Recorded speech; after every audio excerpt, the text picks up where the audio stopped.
This is not just a sword. It is power, shaped in steel and tested in the chaos of war. The longsword, a weapon that defined an era. It carved through armor, decided battles, and became a symbol of warriors across medieval Europe. But like all legends, it was not born perfect. It evolved through failure, through innovation, and through the relentless demands of war. Before the longsword, Europe was ruled by simpler blades, short swords, arming swords, weapons designed for close combat. They were effective, but limited. Their reach was short, their versatility restricted, and as warfare grew more complex, these limitations became deadly. The battlefield was evolving. Armor became stronger, thicker, more advanced, layered with steel, shaped to deflect, and built to endure the force of battle. A simple slash was no longer enough. Blades that once cut cleanly now glanced off hardened surfaces. Their power absorbed, their impact diminished. Swords bounced, strikes failed, and openings grew smaller, harder to exploit. Warriors were forced to rethink their approach, to fight smarter, not just harder.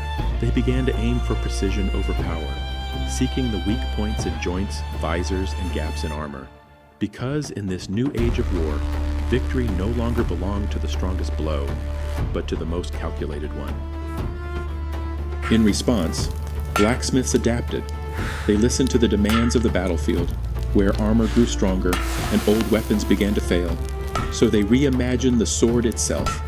They forged longer blades, giving warriors greater reach and presence in combat. They refined stronger steel, carefully tempered for both hardness and flexibility, so the blade could endure impact without breaking. And they introduced a longer grip designed for two hands, allowing greater control, leverage, and precision in every movement. Balance became a science, weight, distribution, and design working together to create a weapon that could move as swiftly as it could strike.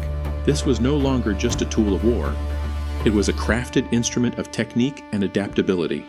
The result was a weapon unlike any before it. Versatile, resilient, and deadly in skilled hands.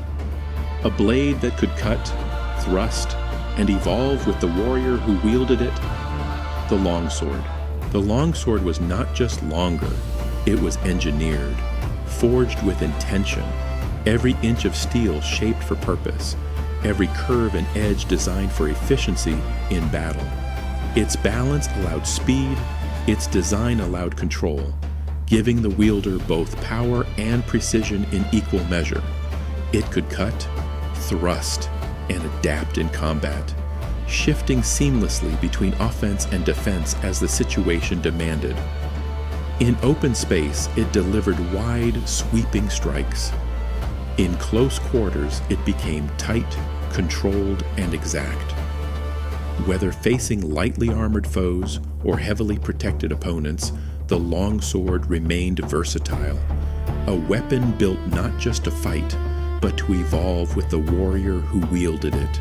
In the hands of a trained knight, the longsword became more than a weapon.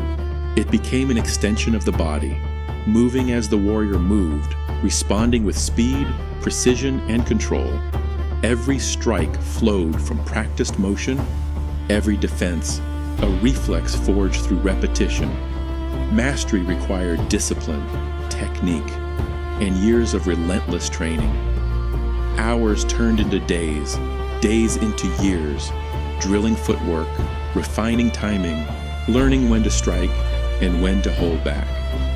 It was not just about strength, but awareness, balance, and intent. Because in true combat, the difference between victory and defeat was often decided in a single, perfect movement. On the battlefield, the longsword proved its worth, not just as a weapon of strength, but of skill and precision. Its balance allowed warriors to strike swiftly, defend effectively, and adapt to the chaos of combat. Against armored opponents, brute force alone was not enough. Steel met steel, and armor turned aside ordinary blows. So warriors evolved their techniques, targeting weak points in joints and gaps, delivering precise thrusts rather than wide swings. They struck with intent, grappled in close quarters when distance vanished, and even reversed their grip, using the blade itself in half-sorting techniques to guide deadly, controlled attacks. In the hands of a master, the longsword became more than a weapon. It became a system of combat, fluid, intelligent, and relentless. But no weapon lasts forever. Even the mightiest blade, refined through centuries of war and craftsmanship, could not escape the march of change. With the rise of firearms, the battlefield was transformed. Thunder replaced steel, gunpowder echoing louder than clashing swords, projectiles striking from distances no blade could reach.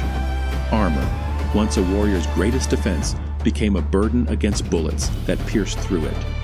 And slowly, the age of the sword began to fade, not in a single moment, but over time, as tactics shifted and new weapons reshaped the art of war. Yet even as its dominance waned, the legacy of the sword endured, in tradition, in honor, and in the stories it left behind. Yet the longsword endured, not as a weapon, but as history, no longer carried into battle, but preserved in manuscripts, displayed in halls of memory, and studied by those who sought to understand the art it once embodied. A symbol of an era shaped by steel, where skill met courage, and every clash of blades told a story of survival. It lives on, in tradition, in practice, in the hands of those who recreate its techniques and keep its legacy alive. Because some weapons are not forgotten, they are remembered. Forged in fire, where raw steel was shaped, hammered, and refined, its strength born from flame and the hands of a master. Tested in war, on fields where skill met survival, where every strike carried purpose and every movement meant life or death. Remembered forever, not for the battles it won alone, but for the legacy it left behind. A symbol of discipline, craftsmanship, and honor. A weapon that outlived its time, yet never lost its meaning. The longsword.